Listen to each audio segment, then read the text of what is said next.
Muchísimas gracias a Ivy por recibirme aquí siempre. También es un gusto charlar con ustedes. Veo ya caras conocidas de la primera sesión. Muchísimas gracias por acompañarme en estas telarañas y marañas. Y bueno, antes que nada mencionar, perdón, se me fueron los ojos porque jardines y vino platica. Este ciclo de conferencias se realiza como parte del programa de interacción cultural y social de la Secretaría de Cultura y con el apoyo del Sistema Nacional de Creadores de Arte. Y bueno, recapitulando un poquito de quienes me acompañaron en la primera sesión y quienes no les voy contando, estas conferencias buscan ser un ensayo, conferencias especulativas en las que busco justo eso, ¿no? El especular, el ser como...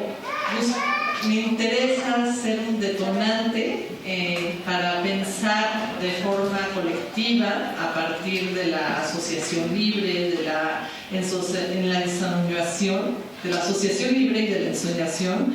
Pensar, ¿no? Reflexionar en torno a algunos conceptos que creo que de repente pueden servirnos para justo esto, ¿no? Abordar el imaginario infantil, pero también la lectura desde una perspectiva más amplia, ¿no? Y buscar, como parafraseando a Donna Haraway, precisamente tender redes y conexiones y parentescos extraños. Justo, ¿no? Ser como una provocación que, al fin de cuentas, como en todo ensayo, de repente uno se pierde en el bosque. A veces, afortunadamente, uno puede encuentra el camino de vuelta, pero puede haber cosas en las que de repente nos quedemos parados y que sirvan precisamente para decir eso, ¿no? De esto que yo escuché sobre lo que puede ser esta noción de una lectura expandida. Estoy de acuerdo con algunas cosas, pero no. Hay contradicciones, hay paradojas, y en esos vacíos que vayamos encontrando en estas charlas, ¿no? Que es justo mi invitación, para precisamente motivarles a ustedes a generar también sus propias reflexiones, no solo aquí en IBI, sino también en los espacios que cada uno de ustedes está, ¿no? Por eso tomé en esta lámina la imagen de la araña y las telarañas, que es justo como dice Donna Haraway, este juego de cuerdas y este pensamiento, esta reflexión que más que ser lineal o analítica busca ser rizomática, ¿no? Y que se puede alimentar de distintas disciplinas incluso y saberes. Y bueno, empezamos en la casa, en la charla anterior. La casa como el cosmos, en el imaginario infantil, es el mundo, el centro del mundo, ¿no? Esa casa en la que se va construyendo el yo. Y pues ahora nos vamos a aventurar al jardín, ¿no? En la sesión pasada hablé un poquitito de lo que podríamos hallar en el jardín. Ahora nos vamos a meter de lleno con el lodo y con los bichos y con muchas cosas más. Como siempre traigo mis apuntes porque está bien eso de perderse en el bosque, pero tenemos solo 1 hora y media, entonces para aprovechar al máximo, ¿no? Y lo primero es que les propongo que para esta sesión pensemos en el tema del jardín, el concepto de jardín como algo fluido, ¿no? Que al decir jardín pueda ir, sí, desde el jardín urbano, propiamente dicho, este jardín clase media alta, al que se refiere mucho de la literatura infantil victoriana y también contemporánea, porque uno también podría problematizar el concepto de jardín. No todos tenemos jardín. O también hay infancias que tienen una relación diametralmente distinta con la naturaleza, que es, por ejemplo, estas infancias que crecen, ya no dejen en un ámbito rural, sino en el monte o en la selva, que es otra forma de relacionarse, ¿no? Entonces, pero bueno, para fines prácticos de esta sesión nos vamos a permitir jugar con el concepto de jardín y pensarlo precisamente como algo fluido que puede ir, sí, desde el jardín arquetípico que aparece en gran parte de los libros de literatura infantil y juvenil, pero que también puede ser jardín, que es el balcón del departamento, la maceta, y puede ser hasta la maceta, la latita, que me acuerdo mi abuelita tenía latas, ¿no? De hecho hasta siguen, creo que sí siguen vendiendo, ¿no? Algunos cactus y plantitas en latas. Entonces también podemos tomar eso como un jardín, ¿no? Porque además son estos microcosmos que como por uno se va haciendo zoom y se va acercando, uno va viendo toda esa fauna y flora que puede proliferar en una sola maceta, hasta llegar a pensar jardín como las grietas en la banqueta, ¿no? En las que lo que ya malamente llamamos hierbas malas, maleza a veces, que muchas veces resulta que son la fauna, la flora local, especies endémicas del lugar, pues está ahí resistiendo, ¿no? Entonces esta foto la tomé precisamente cerca de la casa. Habían quitado una de estos, no sé cómo se llaman, de estos como topes, estas cosas que ponen como para cuando los coches se derrapan y no se vayan sobre las casas o la gente. Bueno, habían quitado uno de esos y ahí en la marca quedó en forma de corazón y pues ya ahí tenemos un pequeño jardincito, ¿no? Entonces para estas sesiones propongo justo eso, ¿no? Pensar el jardín como ahí donde irrumpe la naturaleza, ¿no? Ahí donde vislumbramos precisamente este umbral, este portal hacia el dominio de lo salvaje. Que como les decía, además, pensando en el imaginario infantil, de verdad hay una cuestión que yo creo que todos espero lo recordemos, ¿no? Ese diálogo que entablan los niños con la naturaleza, en el cual puede ser precisamente esta mirada focalizada en la que de verdad una maceta se puede volver un jardín, o las hierbas que crecen en la calle, o el camellón, el parque, ¿no? Entonces, pues eso. Salir de la casa es adentrarnos en el bosque profundo, ¿no? A nivel de nuestro imaginario, ¿no? El jardín es, ¿no? Esta región, es la antesala, les decía, de esta región de lo salvaje, ahí donde habita el caos, y aquello que la Liora Starchansky, psicoanalista y autora, que durante muchos años se ha especializado precisamente en psicoanálisis y literatura juvenil e infantil, más que nada infantil, dice, ¿no? Esta región donde habita esa otra cosa que nuestro imaginario se manifiesta precisamente a veces como el lobo o la bruja.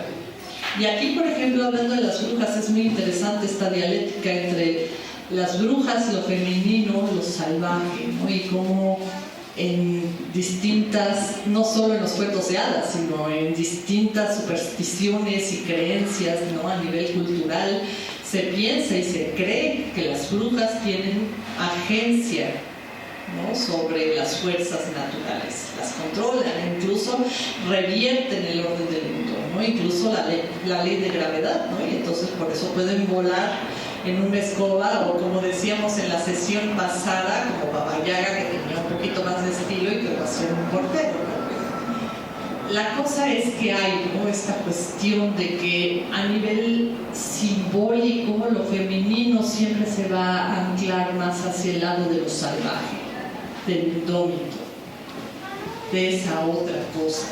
Hay un libro que es uno de los libros más infames en la historia, que es El martillo de las brujas, de Kramer, que era el manual de cómo cazar brujas. Es una cosa infame, ¿no? Pero ahí Kramer dice precisamente que la razón por la que las brujas se quemaban era porque eran mujeres. Y no es una interpretación feminista, lo estaba diciendo este mismo señor. Pero bueno, no nos vamos a meter ahí, eso es solo una pequeña nota de página. Pero bueno, la cosa es que sí, esa otra cosa, cuando nos empezamos a adentrar en el jardín, ¿no? En nuestro imaginario infantil de niñas, de niños pequeños, que puede ser, les digo, esta maleza gigantesca, que a veces uno revisita los jardines de la infancia y dice uno, ah, caray, esto es todo. ¿Dónde quedó la selva? ¿Dónde quedó ese árbol gigantesco? Si yo me acuerdo que me metía y es el arbustito de este tamaño, ¿no? Pero ahí en eso habitan justo todos estos seres. Y bueno, sí, precisamente está en la poética del espacio. Bachelard tiene esta cita que a mí me encanta, ¿no? Dice: habría que saber cómo vive el bosque su gran edad, porque no hay en el reino de la imaginación bosques jóvenes. En nuestra imaginación, ¿no? Que lo que decíamos en la primera sesión, de que somos seres simbólicos, metafóricos, estamos como un pie en la realidad, pero otro en la ensoñación. Cualquier bosque es el bosque de los cuentos de hadas, ¿no? Entonces ahí, y eso tiene que ver, es la morada, el bosque, la naturaleza, el jardín, es la morada del instinto y del cuerpo. Y subrayo ahí esta cuestión, el cuerpo. Pero bueno, ahorita vamos a volver más a eso. El jardín, ¿no? Como esta cuestión cultural, social, y simbólica también, y estética, es que el jardín, pues vaya, pues a ver, pues, hay carreras sobre, ¿no?, el paisajismo, y sobre el jardín uno puede decir muchísimas cosas, pero bueno, ahorita estamos haciendo una embarrada. El jardín busca domesticar precisamente lo salvaje, al bosque.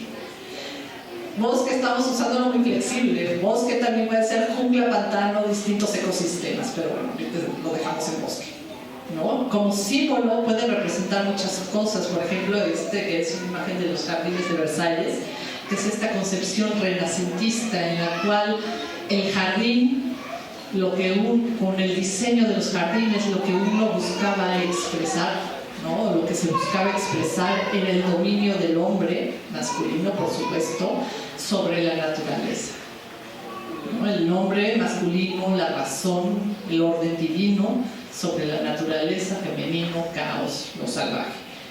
O por ejemplo, como en los jardines del Islam, ¿no? En los jardines árabes, perdón que ahorita no sé exactamente de dónde es que buscaban hacer una representación a nivel terrenal del paraíso, ¿no? Entonces, por eso es la cuestión del lago en el centro, y tiene toda una proporción que tenía que ver con la descripción del jardín del Edén, ¿no? Y esto es algo que vamos a encontrar en muchas cosas, ¿no?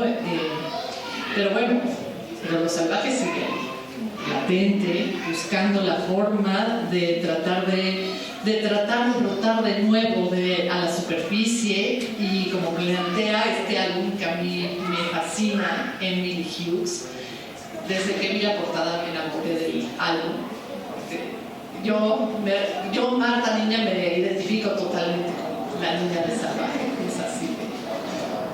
Mi mamá les puede contar con toda la desesperación eso del cabello y la tierra, eso también se puede contar.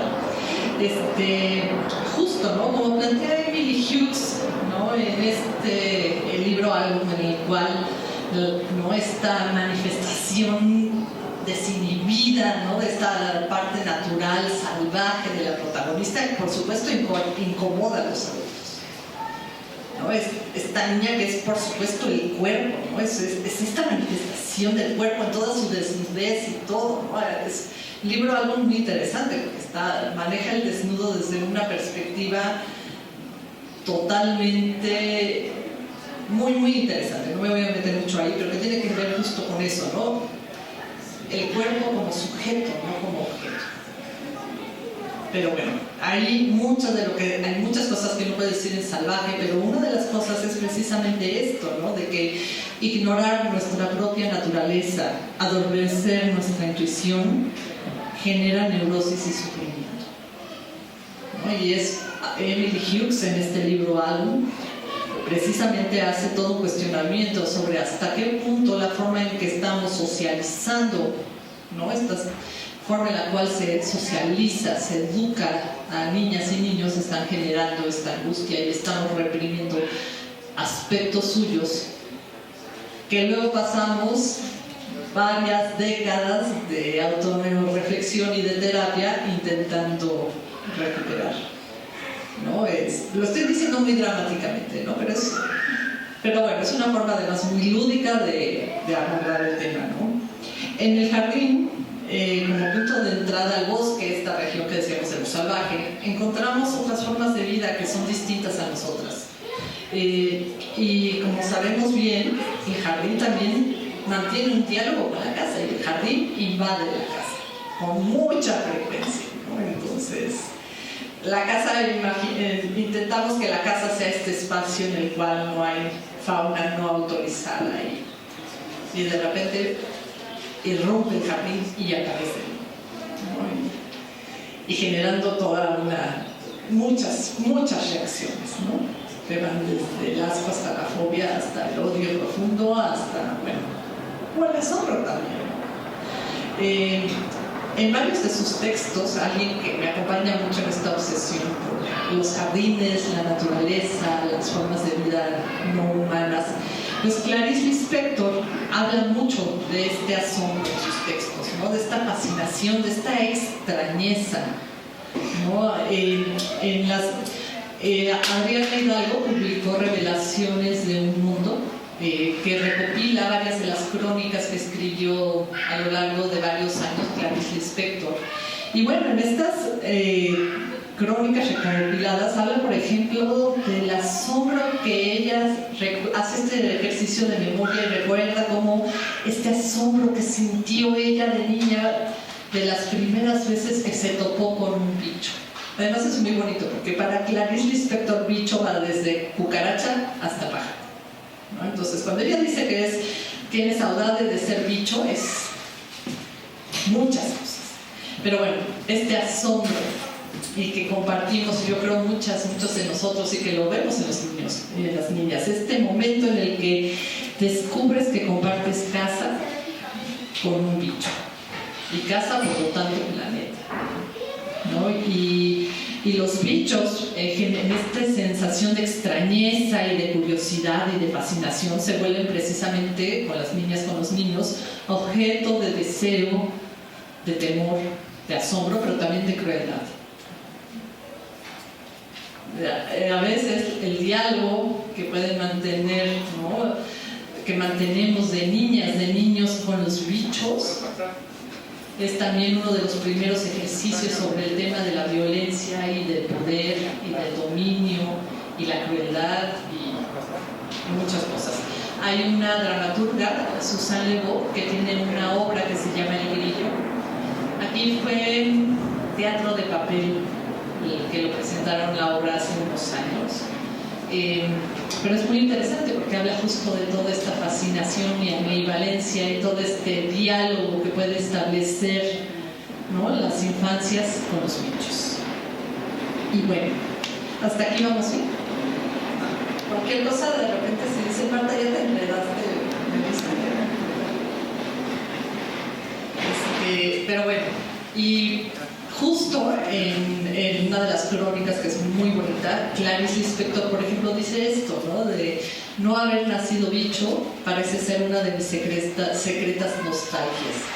Ellos a veces claman desde la lejanía de muchas generaciones y yo no puedo responder sino sintiendo desasosiego. Es el llamado.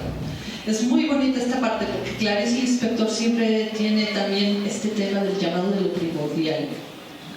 De esta parte en aprendizaje amoroso habla, ¿no? Del órico, que tiene esta parte del cuerpo, que es como este animal que se siente atrapado y que reacciona desde una forma muy visceral, ¿no? Por ejemplo, está todo el tiempo también ahí reflexionando, ¿no?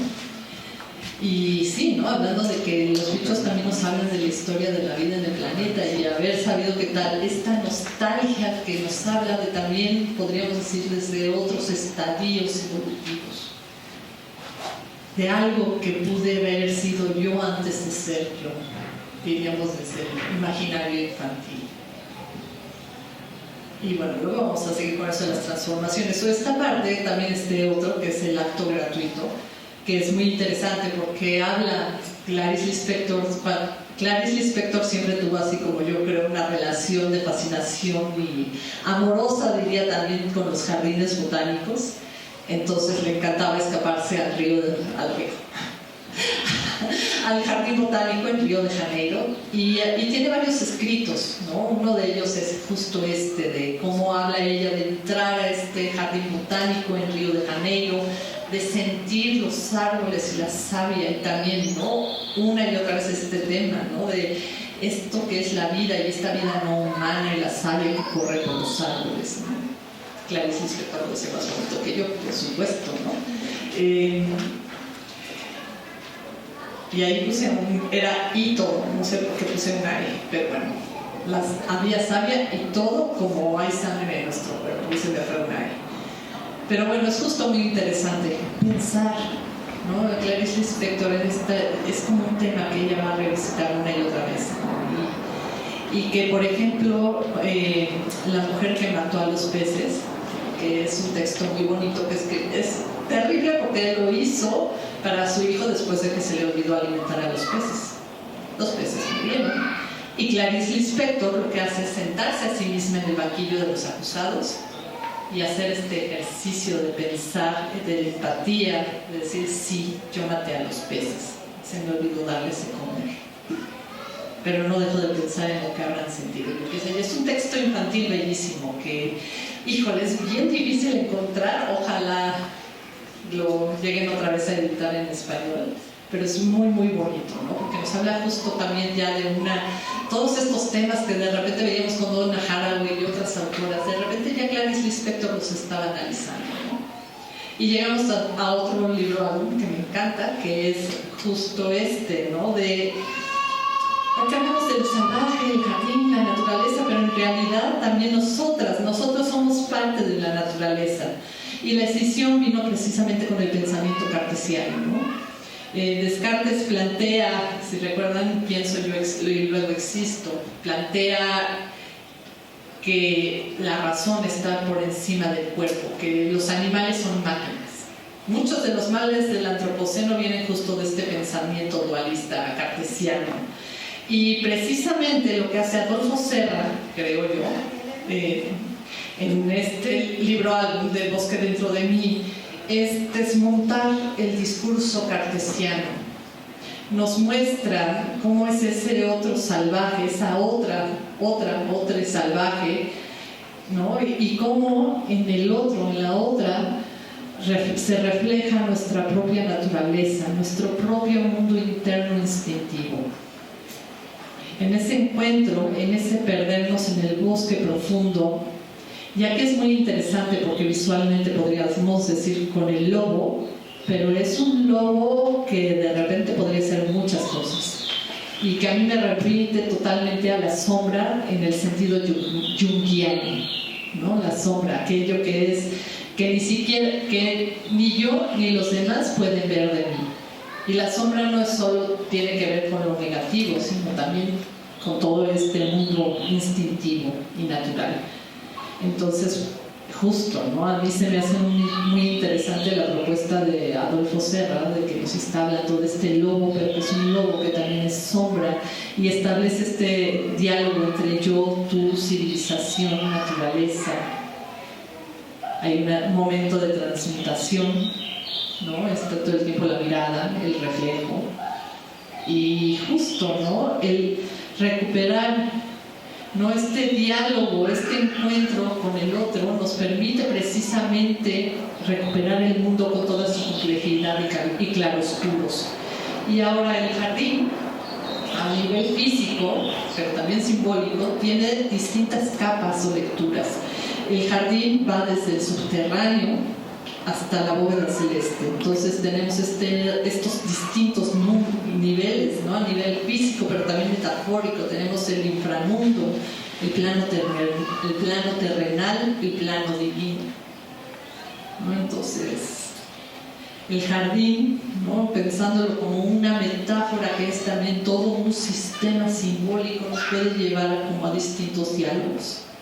Lo que sucede en el inframundo y las raíces, ¿no? Y este viaje hacia lo divino. De hecho, en la mitología nórdica es el Yggdrasil, que es este árbol que es la estructura del mundo y del cosmos, ¿no? Entonces, y es algo que vamos a encontrar en muchas mitologías y culturas, ¿no? Pero como apunta Robert Macfarlane en este libro que es muy interesante de Bajo Tierra, nuestra relación, por ejemplo, con el subterráneo es compleja, es ambivalente, ¿no? Y perdón, la traducción fue mía porque no tenía a la mano la versión en español, pero justo Robert Macfarlane dice eso, ¿no? Bajo tierra, desde hace siglos, desde milenios, desde que tenemos conciencia de nosotros mismos, hemos depositado aquello que tememos y deseamos perder, y aquello que amamos y deseamos salvar. Bajo tierra, ¿no? De niñas, de niños, es escarbar, descubrir también, por ejemplo, que también en el jardín hay casas, y encontramos toda esta poética de las madrigueras y del hormiguero, por ejemplo. Y esta poética del hormiguero lo vamos a encontrar luego en muchos cuentos, pero bueno, de eso luego hablaremos. Pero también justo eso, ¿no? Como nos decía Lewis Carroll, la entrada al país de las maravillas es a través del subterráneo. Hay que decaer, ¿no? Por la madriguera de conejo. Además, ahí es eso, ¿no?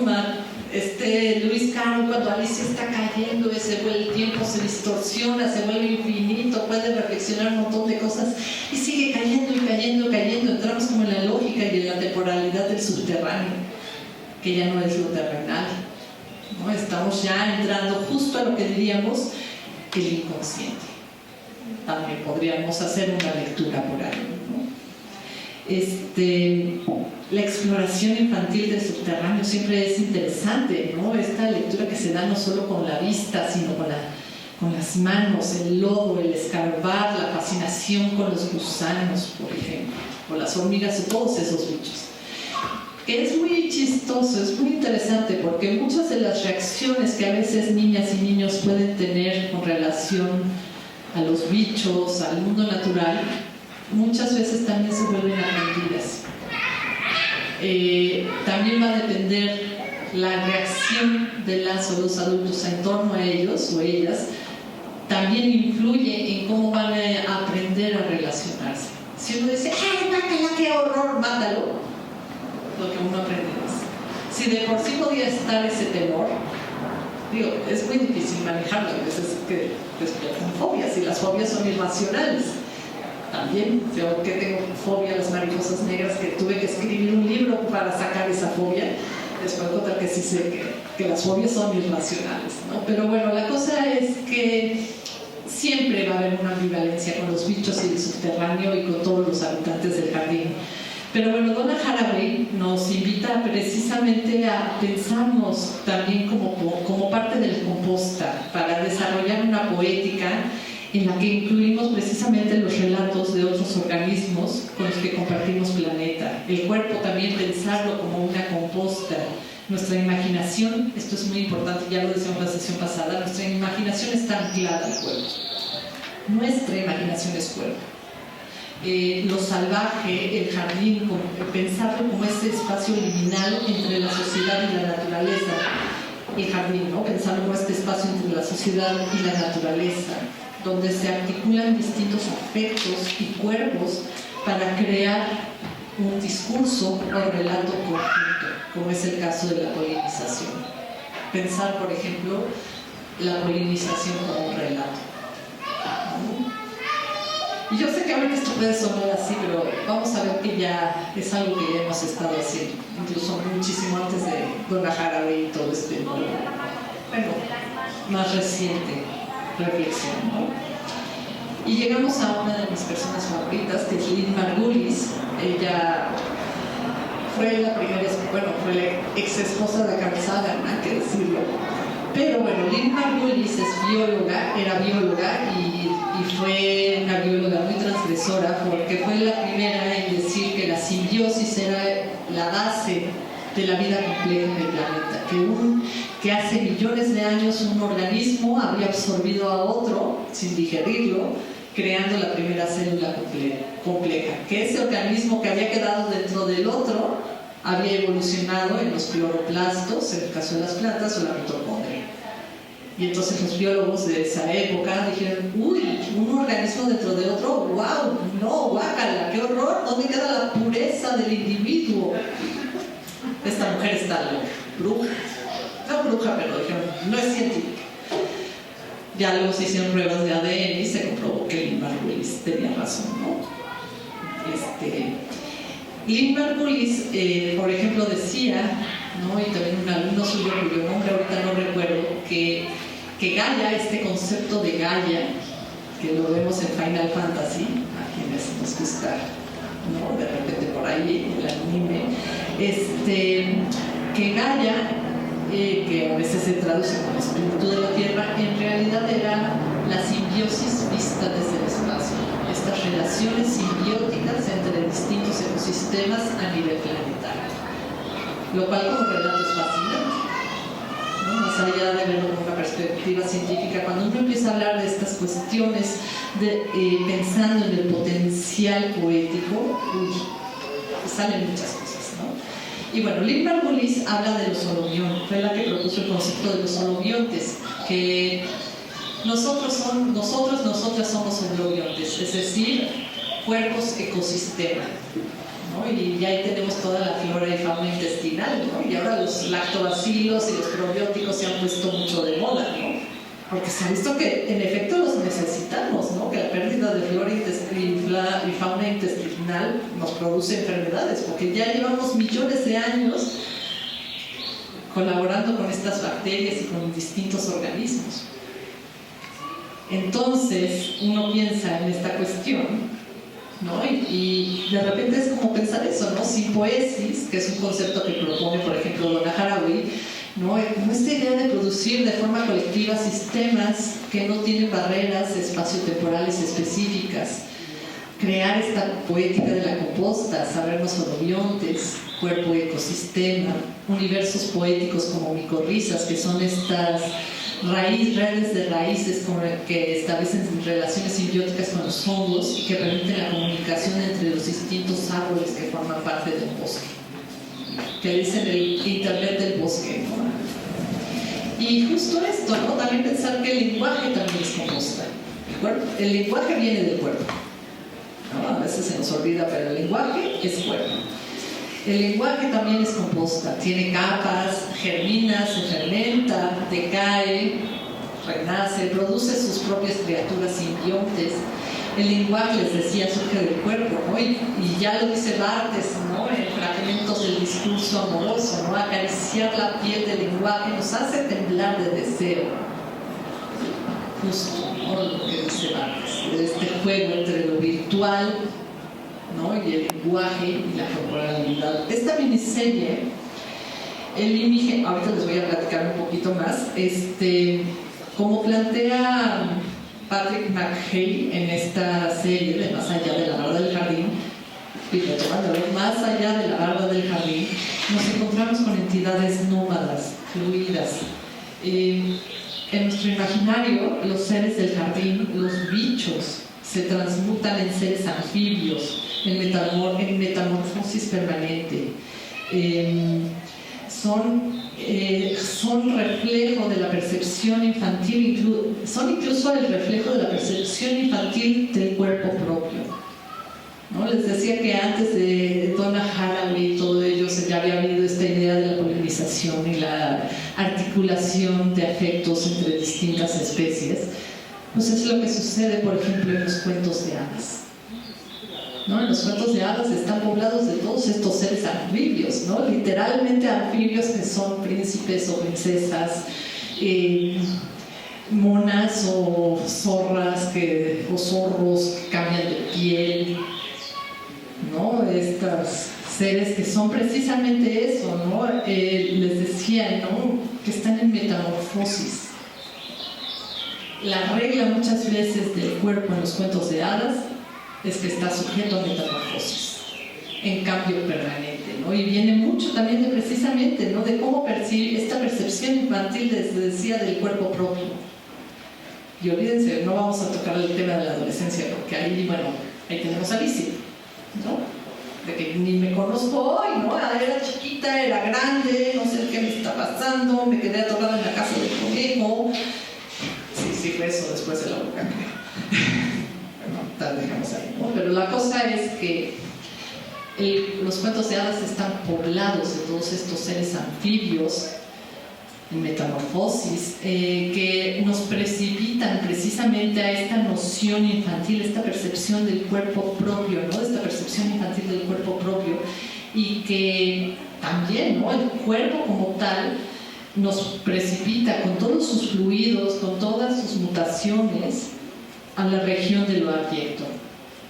Lo abyecto, como dice Julia Kristeva, es aquello innombrable, porque es justo esta dimensión innombrable, preverbal, que pone en jaque al yo, aquello que amenaza con desintegrarnos. Y Julia Kristeva tiene una definición, que por eso puse las reglas del verano, que dice, no me acuerdo qué regla, creo que es la quinta, de nunca pises un caracol. Julia Kristeva dice que lo abyecto es precisamente la sensación del crujido del caracol debajo del zapato. Ese escalofrío es lo abyecto. Los cuentos de hadas son abyectos, en ese sentido, de que no hay nada más abyecto que Caperucita, ¿no? Que es devorada por el lobo. Pasa un periodo ahí de vida, muerte, no vivo, medio zombie, tal vez podríamos decir, hasta que la traen de vuelta al mundo del cazador, ¿no? Y esta cuestión que viene precisamente, todos estos reflejos de esto, hay un diálogo, muchos de estos recuerdos infantiles del jardín, de los bichos, del subterráneo, de esas formas de vida no humana, alimentan precisamente cuentos de hadas, nuestros imaginarios, ¿no? Básicamente. Y esto se va a encontrar también en otras manifestaciones artísticas, otras lecturas más adultas. Por ejemplo, está aquí, a mí me encanta, El fantasma de una pulga, ¿no? De William Blake, ¿no? Que además la pone con toda la actitud de la sed, ¿no? Y el ansia y esto que sí descoloca. O por ejemplo, en El paraíso perdido de Milton. Milton, que es algo que es un tema que ha habido muchos análisis en relación a esto. Milton maneja, ¿no? Por ejemplo, en El Pandemonium, en esta ciudad de los demonios, él como la describe, la sonoridad, todo, tiene una poética que le dicen la poética de la colmena, del enjambre, estos demonios que se amontonan unos sobre otros y que es este subido enloquecedor que uno podría pensar a veces, ¿no? Y por ejemplo, hay una autora que se llama A.S. Byatt, que tiene un libro, una novela que se llama Ángeles e Insectos, está ambientada precisamente en Inglaterra victoriana, que precisamente hace toda esta reflexión también a partir de Milton y de cómo se relaciona lo feérico, todo aquel mundo de las hadas, con el mundo de los insectos. Y en El paraíso perdido, por ejemplo, Milton, que ya también Dante lo decía, en el infierno, Milton narra precisamente que en esta revuelta de los ángeles hay los que iban con Lucifer, los que iban con Dios y con Sanán, ¿cómo se llama? El arcángel Miguel, ¿no? O sea, el bien y el mal, pero que hubo ángeles que se mantuvieron neutros. Y que esos ángeles que quedaron entre el inframundo, las raíces y la bóveda celeste, fueron precipitados al plano terrenal, es decir, las aves. Y este aspecto ambivalente de las hadas la vamos a encontrar en varios de los cuentos, e incluso, por ejemplo, Campanita de Peter Pan. Campanita es buena y mala, y además Barry es muy interesante porque nos lleva a pensar en otra escala. Nos dice, Campanita no es que ella fuera mala, no es que solo fuera una asesina que quisiera matar a Wendy. Lo que pasa es que era tan chiquita que solo le cabía un sentimiento a la vez. Entonces, cuando Campanita odiaba. Y qué miedo que te odie, Campanita.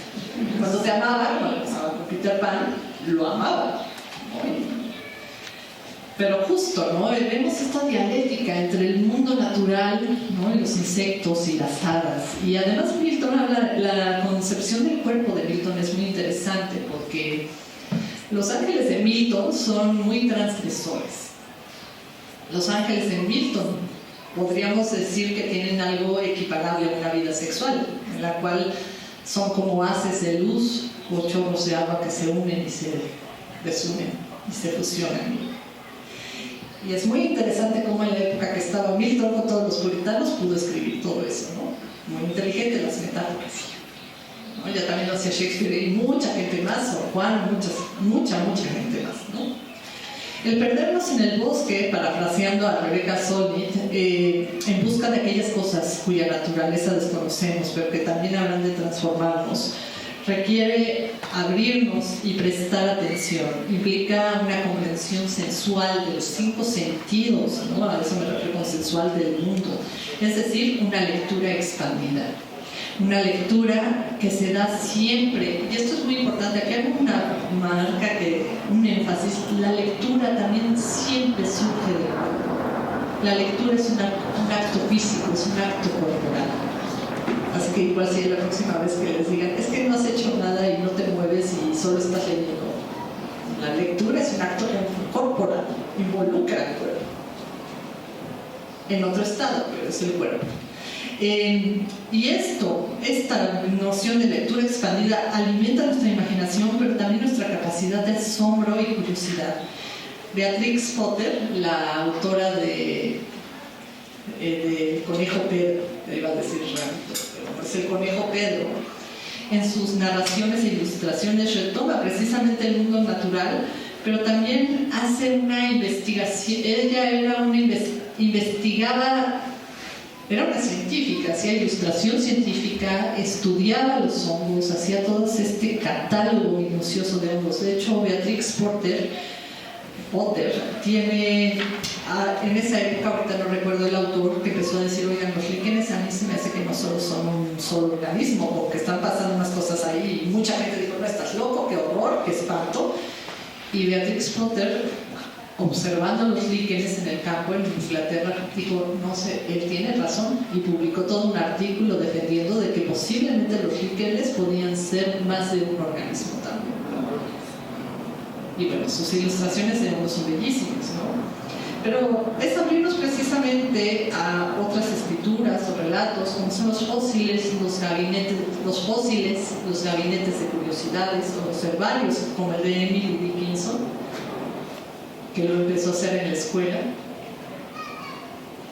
o por ejemplo el herbario de Rosa Luxemburgo, que lo empezó creo que en 1913 y lo continuó haciendo cuando estaba en prisión, ¿no? De las hojas, de las cosas que le llegaban, seguía haciendo su herbario. O por ejemplo el herbario de Chernobyl, de Michael Marder y Anais Tonder, que es muy interesante porque Michael Marder es un filósofo que durante mucho tiempo ha hablado de que la escritura de las plantas, de cómo las plantas crean relatos a partir del propio cuerpo, ¿no? Nos van diciendo cómo es el entorno, cómo estuvo el sol, cómo es la tierra, y bueno, lo traspola a muchas cosas, ¿no?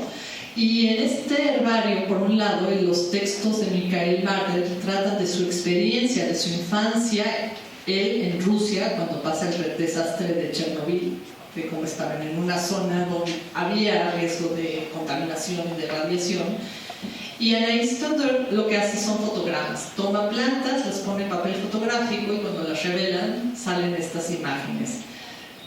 Todo lo que ven ustedes así que ilumina el papel es radiación, ¿no? Entonces hay esta concepción de pensar en los testimonios que nos pueden brindar estas otras especies, estos cuerpos fragmentados, como en el caso de las plantas en Chernobyl, que nos están hablando precisamente de un suceso, ¿no?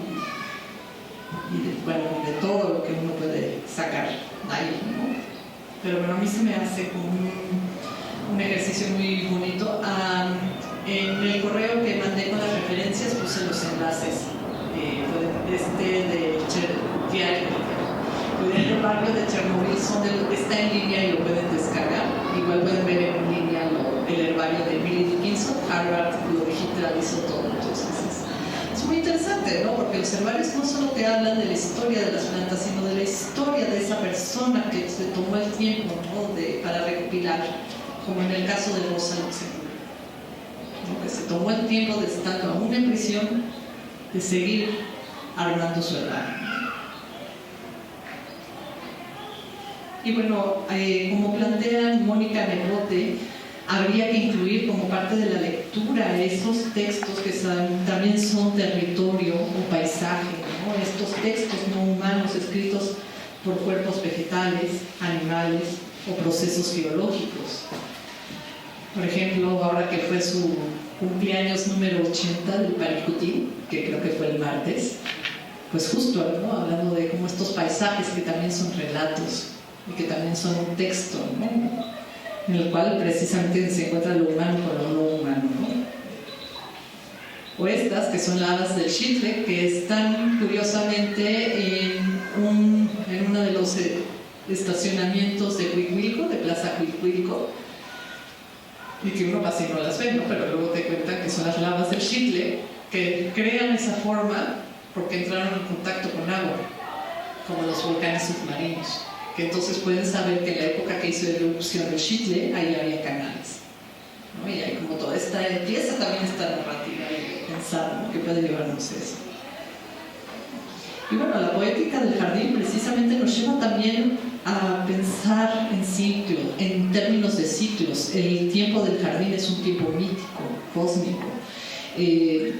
Va más allá de la escala humana, ¿no? Y nos lleva justo como trata sobre la poética, sobre el decaimiento, la podredumbre, o también reverdecer, es el viriditas, el verde verdor del que habla Hildegard von Bingen, que además de ser mística, era compositora, era autora también escribió también varios tratados de herbolaria y de medicina, y muchas cosas interesantes. Y por último, el jardín también nos lleva a pensar en lo feral. Lo feral, como plantea Anna Tsing, es donde lo salvaje se topa e interactúa con precisamente toda la infraestructura humana. En este proyecto del Atlas Feral, Anna Tsing, con las demás personas colaboradoras, rescatan ideas de todas estas especies que muchas veces se consideran invasoras, pero que en realidad están ocupando un nicho que se creó cuando los seres humanos creamos una disrupción en un ecosistema, y recuperan todos estos relatos. Es un sitio que es interactivo, es un proyecto que estuvo patrocinado por la Universidad de Stanford, y justo es eso, ¿no? De estos relatos. Y a mí esta cuestión me lleva a pensar si podríamos hablar de lecturas ferales. Y de repente, pensando en eso, que la dejo la pregunta abierta, no la quiero responder del todo, pero pensando en eso, una primera idea me lleva precisamente a pensar en los manuscritos medievales, con sus glosas, con toda su marginalia. Aquí tenemos, ¿no?, estos combates entre perro, conejo, caracol con cara de monje y conejo. Son una belleza toda esta marginalia medieval, pero que también se vuelven, no, este león bellísimo, pero que de repente también se vuelven un espacio en el cual puede uno transgredir, ¿no? Y bueno, esto que les estoy mostrando es muy sutil a lo que de repente pueden encontrar algo. Luego en los manuscritos medievales hay cosas que de verdad son peores que lo que habría en un baño de hombres o de mujeres. No voy a juzgar por género. Solo voy a decir que pues eran justo los garabatos y grafitis de la época medieval, y a veces podía ser que un texto tratara de una cosa y en el margencito ponía otra que contestaba. Así surgen las notas aquí, como estos comentarios a un texto principal, y se empezó a numerar porque de repente eso ya era, hablando de bosques y marañas, pues era precisamente una maleza de notas que era así de ¿qué está pasando en esta página? Hablando justo de cuestiones ferales. Hay un libro que también ahí les compartí el enlace, que es un ensayo muy interesante de Johanna Drucker. Este lo publicó aquí en México el Centro de Cultura Digital y está también en línea. Johanna Drucker lo que hace precisamente es reflexiona justo sobre la escritura, el poder, las leyes y discursos que regulan la página en blanco. Entonces tenemos por un lado empieza a ser este juego entre lo que sería como la idea de cómo debe de ser la página en blanco y el orden que se establece, y lo empieza, ¿no? Las primeras palabras colocadas definen el espacio, aquí se mueven fuera de él, y de repente hace como muchos ensayos. Cada texto distinto hace una reflexión, ¿no? La nota del pie hace una reflexión sobre la nota del pie y dice las notas al pie, básicamente Johanna Drucker dice que las notas al pie son transgresoras por naturaleza, porque incluso es como este espacio que tiene como una distinta atención a lo que sucede con el texto principal, entonces de repente se pueden permitir cosas que no pasarían en el texto principal y muchas cosas más, ¿no? Pero bueno, que se me hace muy interesante a mí. Y también, yo creo ya cerrando un poquito, pensar, ¿no? Este tema de lecturas ferales son como notas al pie todo, así como ideas que tengo. También nos lleva a pensar un poco sobre la edición, y yo últimamente ya se hace, y de hecho viene mucho desde las y los jóvenes, otro tipo de publicaciones, ¿no? Como es el fanzine. Y pensar de repente, yo ahora es una curiosidad que tengo, pensando específicamente sobre la literatura infantil, ¿qué pasará ahí con los fanzines? ¿Qué se está haciendo? ¿No?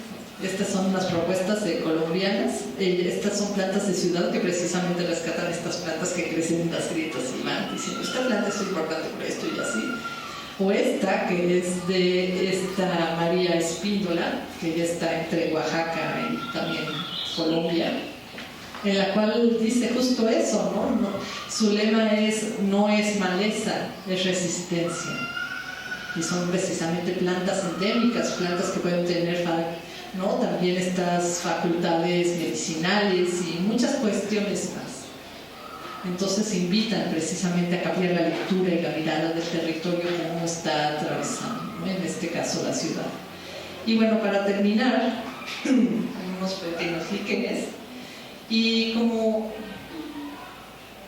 un poco ejercicio de escucha, traigo un ensayo sonoro que hice en colaboración con un colectivo que, bueno, el ejercicio del colectivo fue hacer su propia versión de bestiarios medievales, y yo lo que hice fue hacer como la sonorización de cómo podríamos imaginar ese bestiario de criaturas del subsuelo o de otros terrenos o espacios que no son los humanos, ya que nos pueden remitir, ¿no? Entonces les voy a poner un fragmento.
Bueno, este es como un pequeño ejemplo, pero son grillos en distintas frecuencias y un poco de voz humana.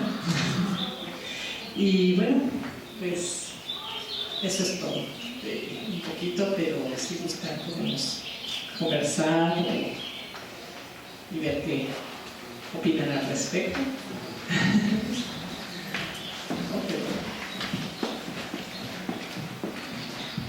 Gracias, Marta.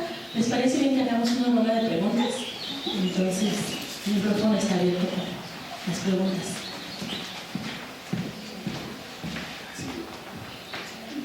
O comentarios también. Sí, pueden ser preguntas, comentarios o podemos también tomar cafecito y platicar en cuanto si quieren. Claro que esto es una ciudad real, absoluta. Estamos en un entorno real, o sea, avanzamos, nos hacen retroceder, montamos nosotros, montamos el entorno, o sea, aclarar este concepto, perfecto. No, sí, definitivamente, ¿no? Y estamos en diálogo constante, ¿no?, con esta naturaleza. Entonces, hacer es de la que somos parte, ¿no? Por eso Mónica Nepote, cuando dice la naturaleza, hace entre comillas, porque es decir, la naturaleza el concepto de naturaleza es una invención humana, ¿no? En ese sentido, la naturaleza está allá en nosotros, acá. Nosotros somos naturaleza, nosotros somos lo salvaje. Y estamos en diálogo constante, ¿no? Y se producen relatos muy interesantes que de repente se pueden volver una forma de ejercicio de lectura, ¿no? De leer las ciudades, leer estos encuentros que se dan entre otras especies, ¿no? Entre distintas especies. Nos lleva como a otro tipo de literatura. Hay un biólogo que es también autor, que se llama David Haskell, que escribió un libro que se llama Un metro cuadrado de bosque, que lo que él hizo fue durante un año, literalmente seleccionó un metro cuadrado de bosque, desde bajo tierra hasta que llegaba, y durante un año lo estuvo observando ese metro cuadrado de bosque y llevó un diario de observación. Y es bellísimo. Que es un poco también lo que hace Rebeca Solnit cuando nos dicen esta guía, ¿no?, para perderse, ¿no?, de invitarnos a hacer este otro tipo de lecturas que nos van a llevar precisamente también a otras formas de escritura. Ya lo decíamos en la primera sesión, de que la lectura es la otra faceta de la escritura. Siempre va a llegar un momento, yo creo que todos ustedes lo saben, que uno puede empezar en la cuestión de la lectura, pero de un modo u otro, ya sea para grabar sesiones, para anotar ideas, para muchas cosas, te va llevando también a la escritura. Y justo, ¿no?, estas otras lecturas a veces nos invitan como a recuperar precisamente esto, ¿no?, las bitácoras, los diarios de viaje, los diarios de observación, y que además pueden ser una forma de un ejercicio muy gozoso sí para las infancias, pero para empezar para uno mismo, ¿no?, de salirnos lo decía en la primera sesión, ¿no?, en esta temporalidad de produce, corre, me voy a tomar un año de observar un metro de cuadrado de bosque y con la lupa, ¿no? Una investigadora, María Fernanda Báez, con la que he estado como muy de cerca y estudia líquenes, dice: yo a todo el mundo le aliento a tener una lupa, porque te cambia la percepción, ¿no? Este diálogo entre macrocosmos y microcosmos, y esta fascinación con lo diminuto, que ya lo vemos en los cuentos de hadas y ya lo vemos en Alicia, ¿no? En Alicia, este juego de que para el país de las maravillas, si hace uno el análisis, la entrada es chiquitita. Alicia se tiene que cambiar de escala para poder entrar al jardín. Y ahí en el jardín ya todo se vuelve muy loco. No, que ya estamos en otro dominio y en otra lógica, que es la lógica del inconsciente y de los sueños, de lo cual vamos a hablar más la próxima sesión, ¿no? Pero sí, exacto, ¿no? Lo real es algo que está ahí, que es interesante. Incluso podríamos decir, desde una perspectiva psicológica, psicoanalítica, que también, ¿no?, estas interacciones reales entre el consciente y el inconsciente, ¿no?, que brotan. Exacto, ¿no? Y pues sí, ¿no? Nos llevan como a otra forma de lectura, de otros textos, que cuando uno empieza a aprender a leerlos resultan fascinantes. Y lo decía en la primera sesión, y en esta lo retomo mucho, ¿no? De cuando se trata de hablar a veces de la lectura con las infancias, estos ejercicios de lectura expandida. Digo, estoy hablando muy como una reflexión nueva, no creo que todo esto está probado, les digo que esto es especulativo, pero creo que puede ser muy interesante esta visión de la que es algo que, híjole, ahorita no les puedo decir exactamente quién, porque lo dicen tantas autoras, tantos autores, ya nos lo han dicho, uno lee el mundo. No, y ahorita se me viene, bueno, no, pero bueno, ahí tenemos a Michelle Petit y muchas más. No, pero sí. Yo me quedé pensando en esta parte del jardín como un espacio entre lo domesticado y lo no domesticado, ¿no? ¿Cómo lo llevaste hacia los márgenes medievales? De ahí a esta cuestión de esto como un espacio de transgresión, el jardín como un espacio de transgresión. Y de ahí me fui al juego, porque el jardín también es parte de este espacio de juego y el juego es en sí transgresor, ¿no? Y de ahí dije, claro, porque la literatura al fin y al cabo también es ese espacio de transgresión en donde el lenguaje no es el lenguaje normal, ¿no? Por así decirlo. Y me pareció una cosa súper linda porque a pesar de que nosotros tratamos de domesticar lo salvaje en el jardín, siempre hay algo en donde también al tratar de domesticarlo estamos jugando con eso, ¿no? Y se me hizo algo muy lindo pensar también cómo a veces, ahorita me vino a la mente la cuestión de Roald Dahl, que está ahorita, ¿no? Como el tratar de domesticar esto que pues en realidad escapa de ser domesticado. Y esta cuestión que decías de qué pasa con las infancias que tratamos de como encajonarlos, de no dejar esto salvaje dentro de ellos brotar, y cómo podemos también como actores culturales permitir esos espacios de transgresión, ¿no? No sé, me pareció maravilloso.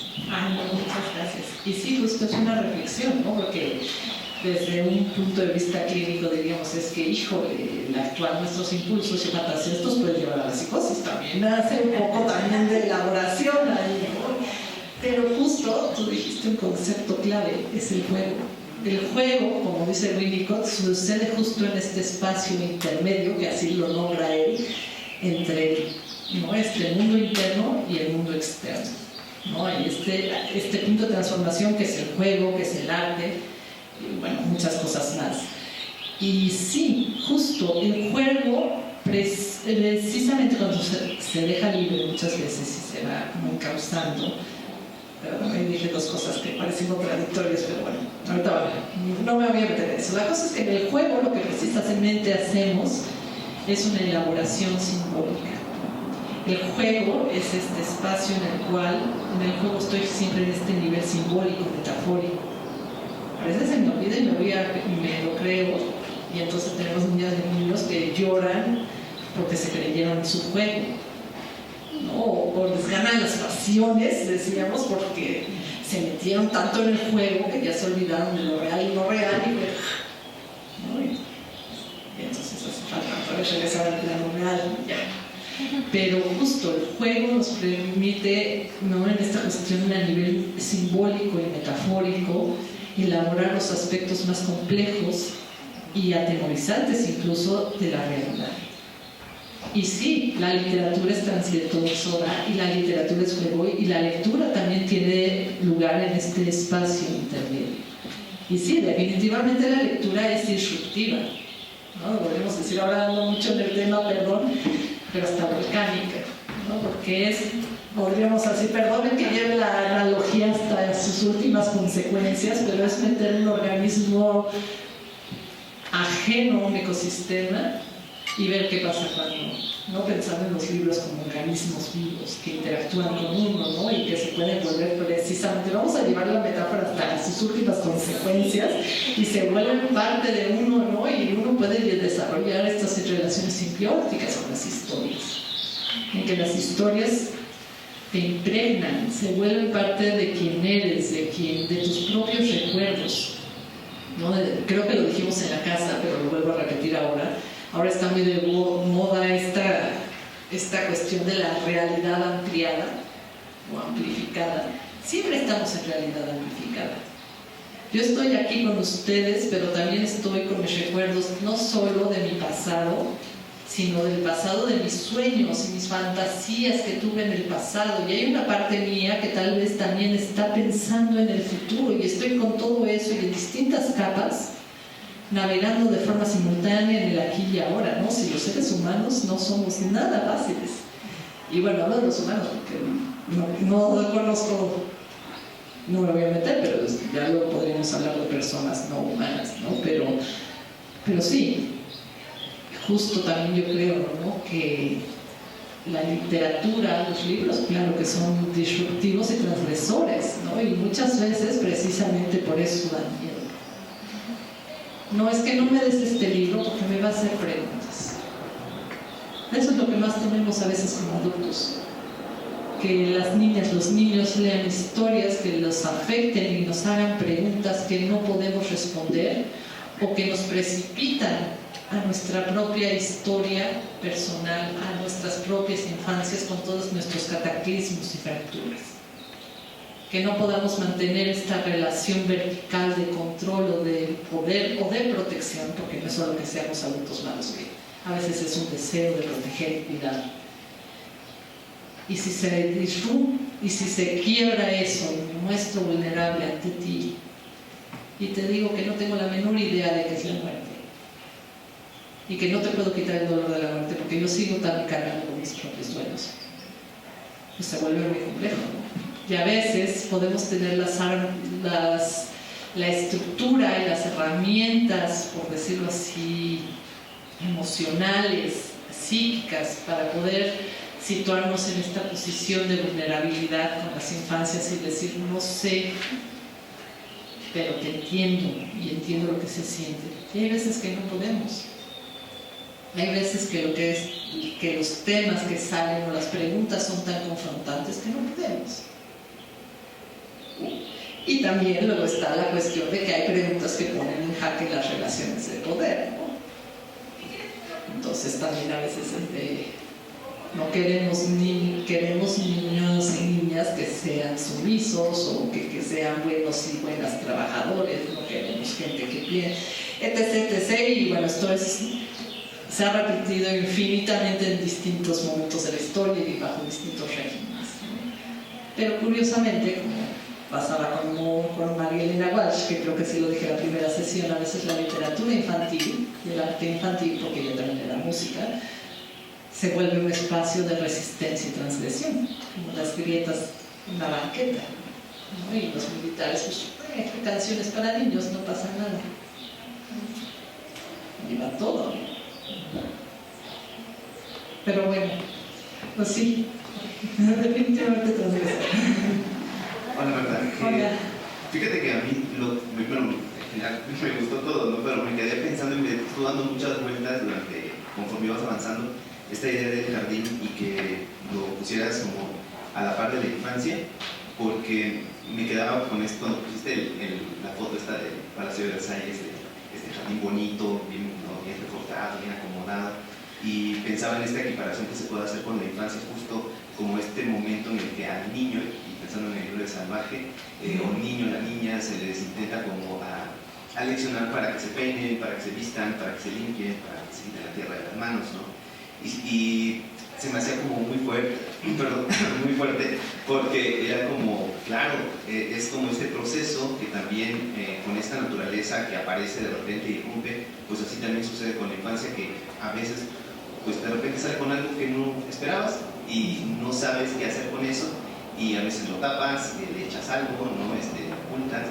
Y me quedé también con otra parte que tú comentabas sobre esta relación que se empieza a establecer con el otro, ¿no?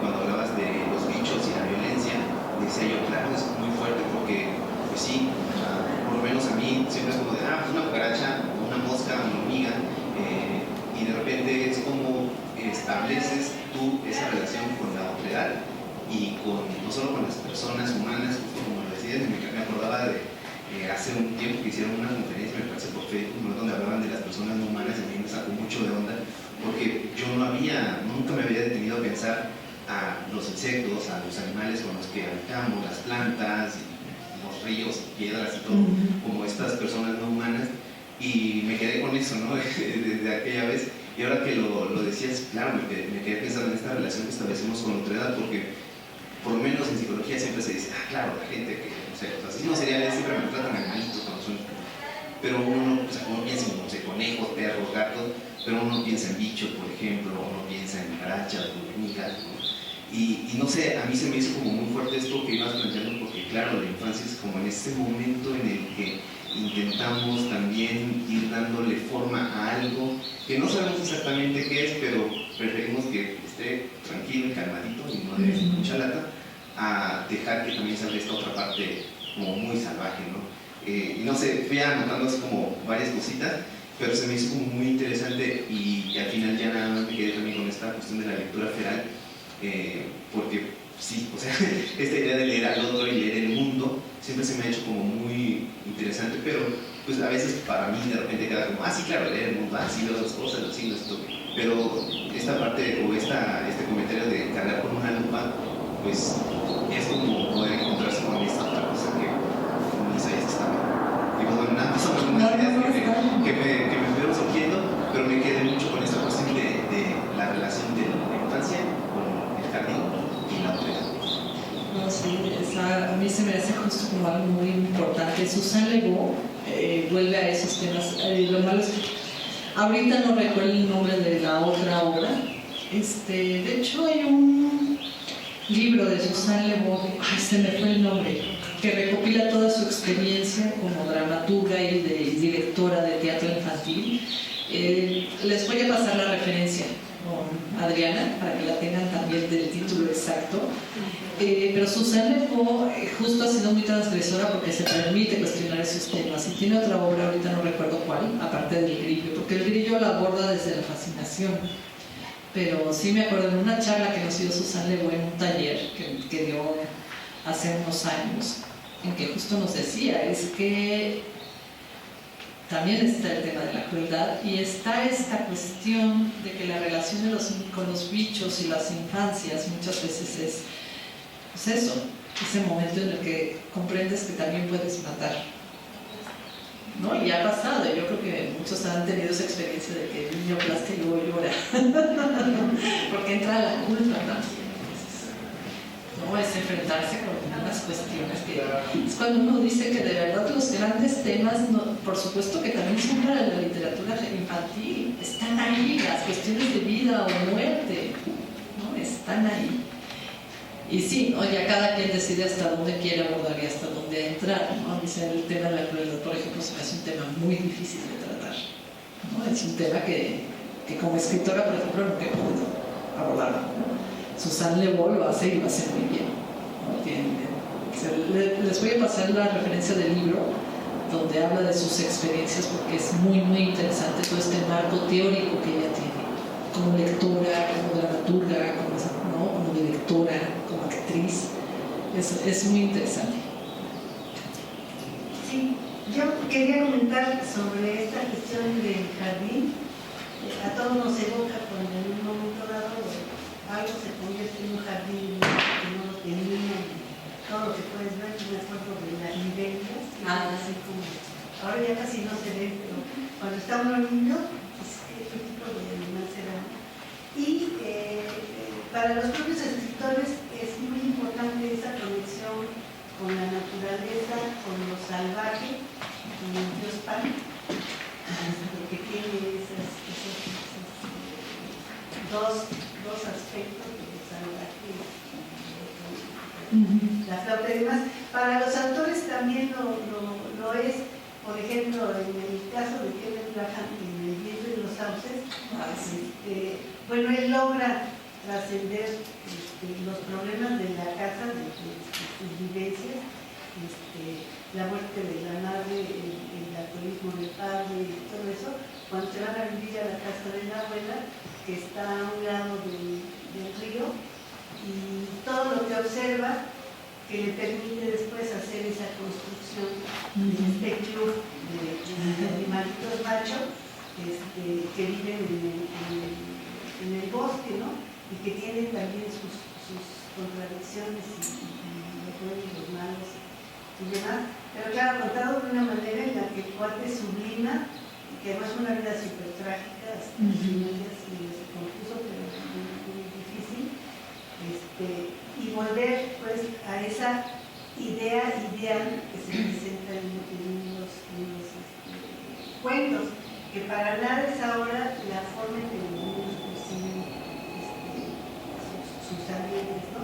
Y en el caso de Beatriz Potter es como lo inverso, o sea, ella va a vivir en su casa, no se va a la escuela, va a tener muy triste, sobre todo que es de amistad y a ella, por ejemplo, la invitan a trabajar en la investigación en el jardín botánico y se avienta toda la investigación. No la publica ella, la publica en la Real Academia de Historia a nombre de otra persona, porque ella no podía ser una autora, no podía haber formado parte de eso. La verdad, los padres son como muy crueles, ¿no? La tienen en su casa, solo la casa del campo a donde va, que convierte en un zoológico, que hay de todo, arañas, Fue hasta 1997 cuando se le reconoció la autoría de los hongos que se reproducen por esporas, ¿no? Entonces, para ellos, el ambiente del jardín fue recrear un mundo que borrara las angustias de la infancia, ¿no? Sí, exacto, ¿no? Se vuelve justo refugio y eso, ¿no? De como muestra David Haskell mucho, ¿no? Y pasa también en la infancia del jardín, se vuelve el mundo, y este mundo, aunque sea diminuto y sea en este espacio en el que estoy confinada o confinado, se vuelve un universo complejo, ¿no? Que tiene precisamente distintas novelas y lecturas que me permiten precisamente hacer esta cuestión de la elaboración y, como dices, ¿no? Incluso a veces la sublimación, ¿no? De refugio. ¿No? Y ahí también, ahorita no hablé ya de ese libro, pero es por ejemplo El Jardín Secreto, ¿no? De Francis Hodgson Burnett, que también es esta idea, ¿no? De estos niños que de un modo u otro sufren maltrato, porque son niños que sufren de negligencia, abandono, y que encuentran, ¿no? Esta idea del jardín como metáfora del yo interior, del alma, y que florece y que ellos descubren su propia magia, se curan a sí mismos, ¿no? Entonces es como un tema que está ahí. Fíjate que yo al estarte escuchando me llevó a pensar como el cuerpo como un territorio, ¿no? Esto de la cartografía corporal que pues se utiliza mucho justo para reconocer quiénes somos, qué nos habita y qué lecturas han quedado con nosotros, entendiendo la lectura como algo más complejo, ¿no? Y entonces me llevó a pensar también como a veces estos territorios justos son ocupados, invadidos, ¿no? Colonizados, y entonces más allá pensando, digo, yo como mediadora de lectura, ¿qué tanto colonizo, qué tanto impongo, qué tanto, ¿no? ¿O qué tanto permito que eso salvaje de ese territorio siga, ¿no? Siga viviendo latente a pesar del qué dirán y de cómo debe de ser, ¿no? Entonces creo que es bien importante pensarlo así, pensando en esto del jardín, ¿no? También como los territorios que han sido invadidos también quedan resistencias, zonas de resistencia. Nuestro cuerpo, más allá de lo que debemos y tenemos que hacer, también tiene zonas de resistencia, ¿no? Entonces creo que la primera infancia me lleva mucho a pensar también cómo si el lenguaje corporal, porque nace del cuerpo, del sentimiento, del sentir, del pensar, cómo esas niñas, esos bebés, esos chiquitos empiezan a hacer sus dibujos, grafías, marcajes, ¿no? Esos testimonios que hacen en casa, en el piso, en la pared, ¿no? Y los adultos empezando, no, bórralo, no, ponle el cuadrito donde sí puedes pintar. Esta pared, mira, aquí vas a pintar, nada más ahí, no en otro lado. Entonces yo me pregunto mucho, ¿qué es primero, no? La lectura o la escritura. Porque de pronto los niños, sí me lleva mucho a pensar en ese proceso, porque los niños empiezan a escribir, ¿no?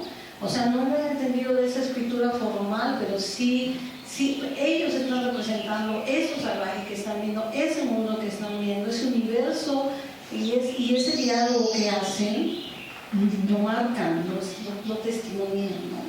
Sí, ¿no? Entonces, esto también creo que es interesante cuando tú dices, esto es una propuesta.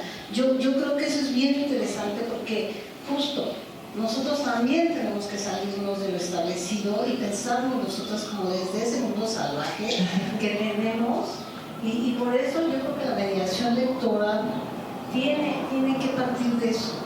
O sea, que esto es corporal, que esto no es regla 1, regla 2, paso 1, paso 2, ¿no? Porque si no, entonces también atentamos con esa parte salvaje que nos queda y que bendito sea Dios que queda. Porque si no, entonces vamos a seguir en el mundo impuesto. Y del mundo impuesto estamos hartos. O sea, si no nos rebelamos, si no transgredimos este mundo impuesto, pues entonces, ¿qué somos? ¿Maquinitas o robots? O sea, creo que la inteligencia artificial es necesaria, pero ese mundo, esa parte salvaje, eso que no ha sido colonizado, tenemos que seguirlo alimentando, cuidándolo y protegiendo. Como en ese diálogo interespecie, me parece sumamente importante sí recuperarlo, ¿no? Muchas gracias. No, ¿de qué, Sara? Y sí, justo, por eso me interesa mucho el concepto de lo feral.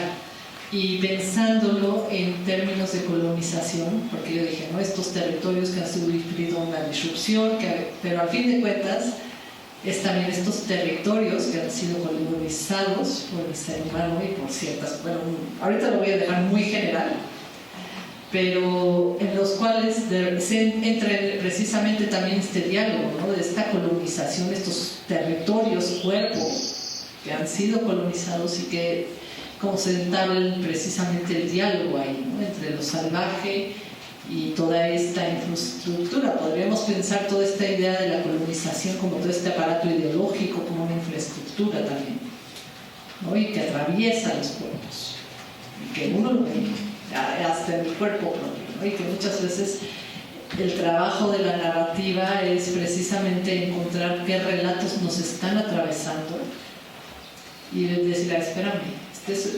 un relato que viene desde la colonización, no es mío. Y que trata de colonizar es a veces quitar estos relatos, porque a veces están enquistados en el cuerpo. Y no me voy a meter en cosas muy violentas, pero por ejemplo, descolonizar el tiempo. El permitirnos a nosotros mismos no hacer nada sin sentir culpa, sin sentir que no estamos produciendo. Me voy a tomar el día tranquilo para hacer mi bitácora del paso de la luz del sol por el muro de la sala. Estoy dramatizando. O simplemente estar y no sentir culpa porque no estoy haciendo nada. Y uno empieza a sentir. El cuerpo se empieza a sentir. No empieza la cabeza, pero también empieza el algo tenía que estar haciendo ya. El cuerpo, que traemos como maquinita, ¿no? Gracias, Descartes. Pero bueno, ¿no? Precisamente yo creo que es justo muy importante esta cuestión, por eso de lo feral, ¿no? De qué pasa en estos territorios, cuerpos que han sido colonizados, pero que sin embargo, como dices tú, Sara, tienen todavía estos rincones, estos reductos de resistencia. Suzanne Le Beau tiene una definición que me encanta, dice: la mentira es una de las estrategias, la mentira, y podemos incluir las travesuras, son una de las formas que tienen las infancias de recuperar un poco el poder en este mundo adulto, ¿no? Entonces empieza como a ver estas conductas, el síntoma, ¿no? Desde una perspectiva clínica, a veces es como justo esta querer buscar poder seguir sobreviviendo y poder encontrar un cierto equilibrio en medio de la angustia. Digo, ahorita no me voy a meter muy así, pero empiezan estos relatos muy complejos, ¿no? Entonces, pues sí, es como, yo creo que dijiste un tema que es muy importante cuando estamos hablando de territorio, ¿no? Al fin de cuentas, el jardín es una forma de colonización. Y ahorita estoy hablando del jardín y puede ser muy bonito, pero podemos irnos al tema de las plantaciones. La plantación, por ejemplo, como la plantación de caña, es una forma de gestionar el paisaje y el territorio que está totalmente vinculado no solo con la explotación de un territorio, sino con la esclavitud, por ejemplo. Es totalmente una forma ya de lo que nos está hablando ya ese paisaje, ¿no? Entonces pero bueno, es que se vuelve, les digo, esto es como para una carrera. Pero bueno, es como empezar a lanzar puntos que de repente ya cada quien dice, yo me puedo ir por aquí. O a mí me interesa esto, o habrá que me lleva a ti más. Gracias.